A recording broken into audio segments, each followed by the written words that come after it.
Hi fellow crafters. If you love fun folds and easy Christmas card ideas, then this is the video for you. This fun fold is super simple to make and will give a bit of a surprise to the person who receives it. This card idea will also help you use up some of that leftover designer series paper that I know you have lying around. Shall we get started?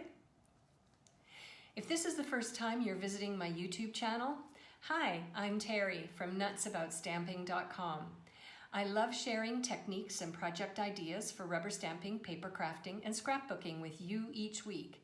Be sure to hit the red subscribe button and the bell beside it so that you'll be the first to be notified when my next video goes live. Speaking of videos, be sure to watch through each one of my videos because I offer bonus tips and design ideas. And if you would ever like to place an order for the products that I use and you don't have a Stampin' Up! Demonstrator yet, I would love for you to choose me. I'll link to my online stores in the description box under this video.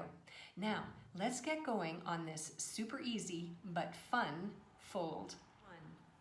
Let's start off by creating a phrase for the front of the card.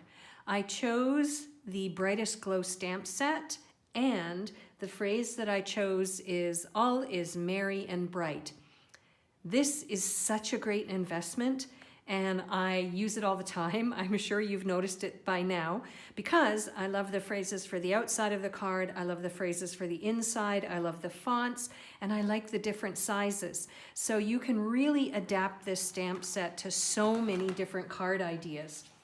I have got a piece of basic white cardstock and I'm going to ink and stamp the phrase using Pretty Peacock. And then I have the Deckled Circles dies, and I'm going to die cut out the phrase. So it's going to be a circle on the front of my card. And then while I'm over at the Stampin' Cut and Emboss machine, I'm going to die cut out the next size up deckled circle from Pretty Peacock. So I'll go ahead and do that and I'll be back in a second. Now I'm going to adhere them together using multi-purpose liquid glue. Now it's time to make the fun fold. So you're going to start off with your choice of color for the card base. I chose Balmy Blue. And then you're going to fold it in half just like you would a regular size card. But then what you're going to do is you're going to take your scoring tool or your paper trimmer with the scoring blade and you're going to score a flap on the front part of the card. And then what you're going to do is fold this back and you're going to adhere it down. Now before I do that, let me add a little bit more explanation. Once you see how I'm going to finish off this card, you will realize that you get to determine how wide your flap is going to be. You can make it narrower than the one that I've made, or you can make it wider. It's completely up to you. But watch through the rest of the video and then make your choice. So I'm going to put some multi-purpose liquid glue and I'm going to fold this flap over and I'm going to adhere it down and let it dry. I'll be back in a second. So now that we've got the flap adhered down, it's time to choose designer series paper. Now I decided to choose a leftover piece from A Walk in the Forest. I love, love, love this designer series paper.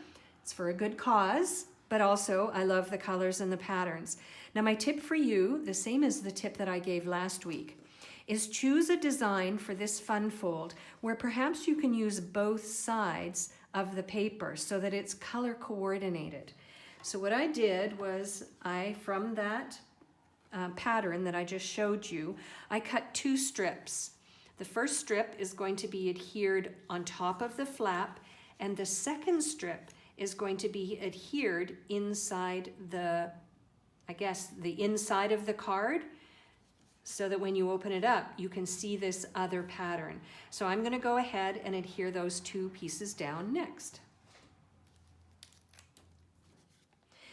Now, instead of stamping any kind of image on the Balmy Blue that's still showing, what I decided to do was take a leftover scrap of Pretty Peacock and I'm just going to adhere that down on top like so, and that will pull all of the colors and the phrase layer together. The next thing I want to do is attach my phrase to the front of the card, and I'm going to use some leftover bits of Stampin' Dimensionals. Isn't that coming along nicely? Would you like to see another easy Christmas card idea? Then why not watch this video next?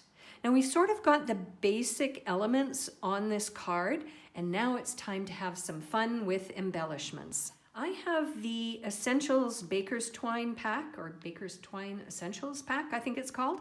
And I'm going to create a bow from the white Baker's Twine, and I'm going to attach it to the phrase using a mini glue dot. And the last thing I'm going to do is I'm going to add a little bit of bling to my card front using the adhesive backed glitter sequins. And there we go, the card is done. It's ready to add either a stamped image or a phrase, or you can just leave it plain and write a message to somebody special for Christmas this year. If you would like a complete listing of the supplies that I used and the measurements for the layers and the scoring details so that you can make this card at home, I will link over to my blog post in the description box under this video. You can click on that link and you can get all the details you need, including the product ordering numbers in case you want to order these products as well.